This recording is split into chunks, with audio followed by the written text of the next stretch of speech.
So on top of the preconceived notions, the one question that I wanted to pose to you guys is, what role does environment play in the upbringing of a person? Right, the whole nature versus nurture discussion. We have some psychology majors, am I right?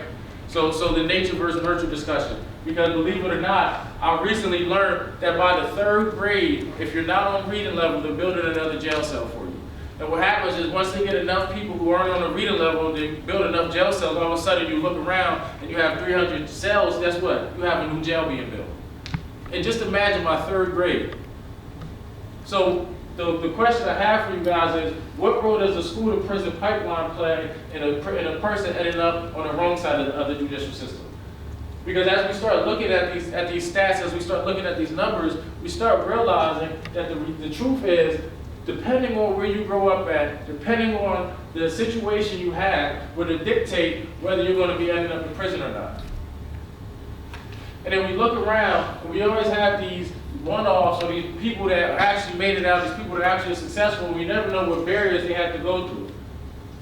So as we look at the judicial system, as we look at the justice system, and actually this being an introduction to the criminal justice system, we have to take into account not only the environment that people are in, but the preconceived notions and biases we have about those people and we have about those environments.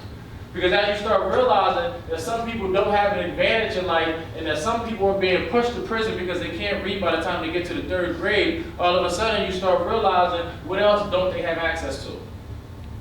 Some of these people are single parent households, some of them are not.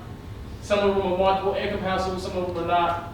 However, the numbers and the reason that I like data is because the data can't lie. And when you look at the United States, one of the more advanced societies, and you realize we put more money in prisons than we do in education, you start to realize that the judicial system is here for a reason. However, the point of the judicial system, and I believe that we have one of the better judicial systems, especially when you look at some of these 3rd world countries, you start to realize that it's not a perfect system. So an imperfect system with perfect people in it, all of a sudden we can start getting some results. And when I say perfect people, obviously nobody's perfect, but when you realize your preconceived notions and you realize what the stats say, you're in a better position to make an informed decision on the things that you deal with.